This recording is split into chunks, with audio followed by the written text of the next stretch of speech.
All right, so I'm going to teach you how to play Frostpunk 2 at its most basic level in this very quick tutorial. If you want to know everything about every gameplay system, check out my channel, check out the description for the full length long form tutorial. But for now, in this video, I'm just going to show you all the basics just so you can get a taste for what the game is like. So we started, we paused the game immediately because it runs in real time and we want to plan things out.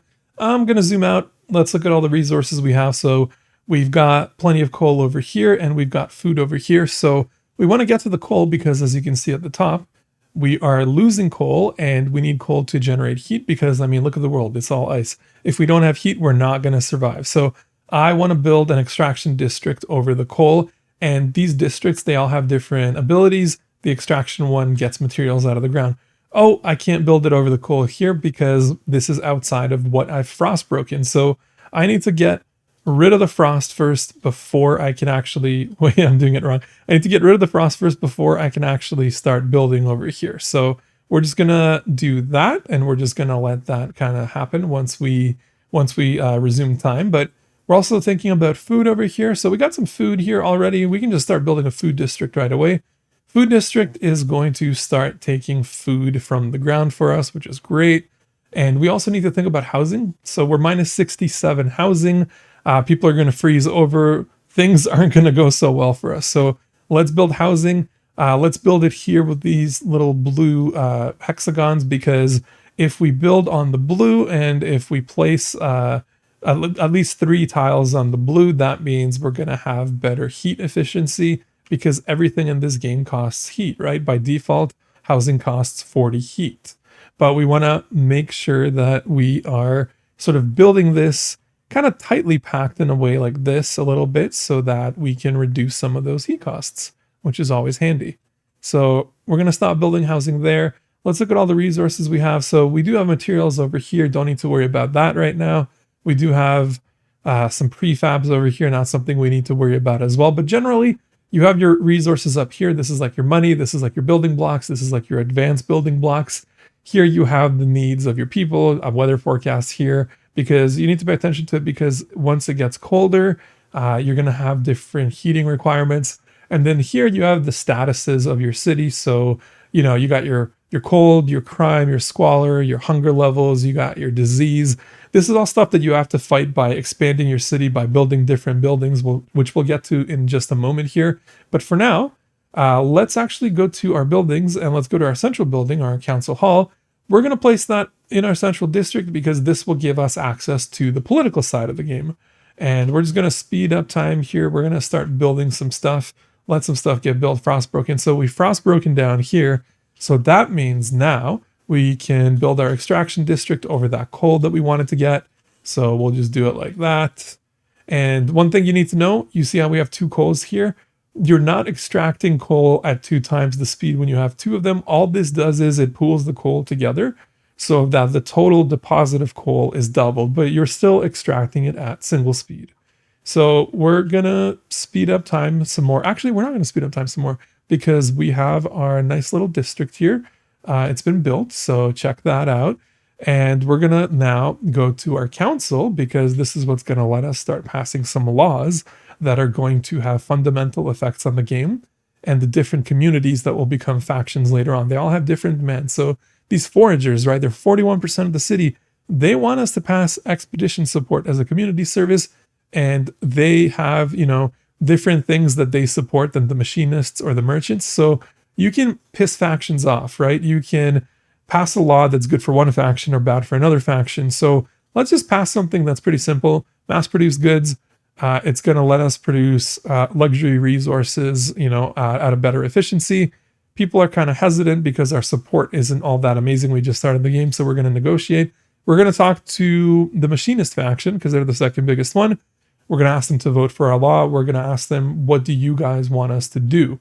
So enact the law, city development effort, main district produces more prefabs. Let's just do that. We'll accept it. So they will vote for us here because we have asked them to, and then they will basically ask us to pass that law that they wanted us to pass at the next council session. So here we have the vote happening. You can see the counter going at the bottom. Usually you need 51 votes required, but some laws need 2/3. So great, we've passed that law, but you can see here now we have this promise that we've made. So within the next 40 weeks, we are going to need to pass that law that they wanted us to pass. Now then, let's take a look up here. So we've got these goods and we're not really producing anything and we don't have a stockpile of them. So I'm going to go over to the industrial district, which can produce prefabs, but it can also produce goods. So this industrial district, it can be built anywhere. So let's just like build it over here. We're chilling. It's all good. Chilling like villains. And then we're going to have it start producing goods so that we can start, giving our people what they want, what they need. So fast forward some time here. And we've got some housing districts over here. So you can see we can actually expand our housing districts. So right now, this is giving us a total output of 20 housing, right? But if we hit this button here, we can go up,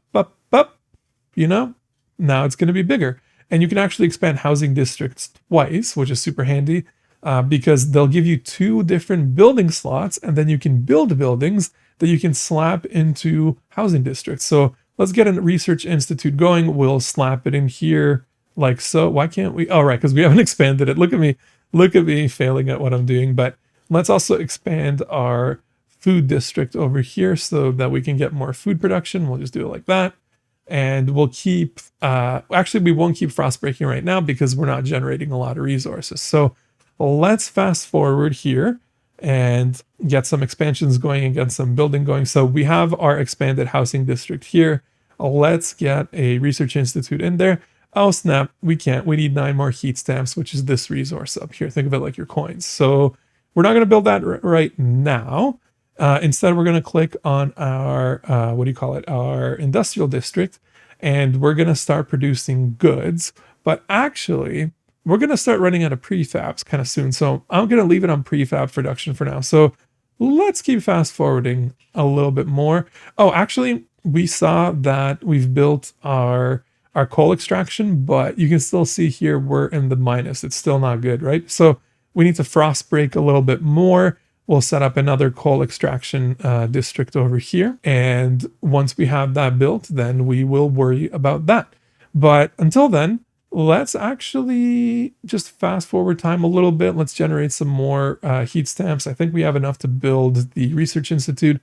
We're going to end up getting the tech tree because of this. And you can see down here, in 1 week, we're going to need to have another council session. So let's just fast forward a little bit. Right. We're there. And you can see they want us to pass this law that we previously promised we would pass. So main district produces a small amount of prefabs, which is cool for us. But people are kind of hesitant, right? 43, 41, 16. Is it really going to pass? You can choose to negotiate or you can choose to vote. I'm just going to go crazy and vote here. And if it doesn't pass, we'll just have to negotiate in the future because there's plenty of time left on the promise that we made. But it passes, so great. Now we can move on. And the reason these things, these laws and things are so important because you have these factions here, right? And these factions, you need to keep them happy with you because if you don't keep them happy with you, they're going to start revolting. They can even start a civil war. They're going to increase tension that you can see here. Your trust is going to drop here. If tension rises, if trust drops, if your factions are against you or warring with each other, you can lose the game that way. It can destroy your city. By the way, when we built that building that we put into our housing district, like I think the Research Council is what it's called, we got the tech tree. So now we have the tech tree unlocked. And now we can start just unlocking new buildings or unlocking new ideas that we can pass into laws. And of course, our beloved little factions and communities will always be pressing us to pass things in their best interests. So folks, that is basically Frostpunk 2 in the world's tiniest nutshell. You're building districts, you're filling them up with buildings, you're constantly researching stuff in the tech tree, and all for the purpose of maintaining your people's happiness and needs and for, growing your resources and growing your population because, hey, it's the ice. It's the ice. It's the ice age. It's the post-apocalypse. You want to survive. Oh, and also you'll sometimes get these random events that pop up that will have different effects, and you'll have to make tough choices there. So folks, like I said, this is a super basic, super high level overview of Frostpunk 2. If you want to know more about it, check out the full tutorial on my channel. Link is in the description. It's probably up on screen as well. Thanks for watching. I'll see you next time.